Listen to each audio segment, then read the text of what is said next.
Le but de cette revue, journal, fanzine, c'était de jouer, de faire un clin d'œil à cette presse qui est née en France, bien avant la Troisième République, et qui est là le premier vraiment journal avec l'esprit du journal, c'est-à-dire où on va trouver aussi des rubriques culturelles, du fait divers, les cours de vente de poissons, etc.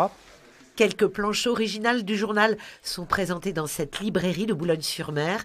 Le défi de Frédéric et son équipe de dessinateurs, transmettre une histoire collective de façon ludique. Toute la difficulté, c'est de faire un accompagnement tranquille, souple, très éducation populaire, voilà, pour partager, transmettre, et puis ensuite, voilà, de rassembler ces planches dans l'esprit on va dire, d'un collectif, et avec autour de ce fanzine journal et d'une thématique.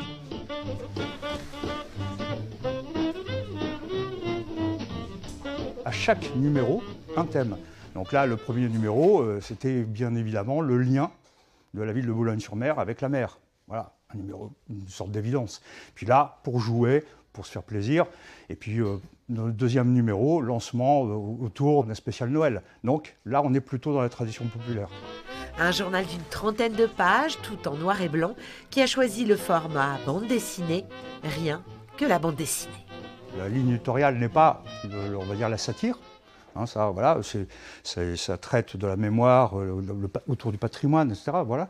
Mais on ne s'interdit pas, évidemment, de rire. Et donc, à un moment donné, ce sera comme une évidence. Et moi, j'adore la caricature, j'adore. Donc, ça nous pend au nez qu'à un moment donné, on joue aussi avec ça. Un troisième numéro de l'annotateur illustré est en préparation pour 2025.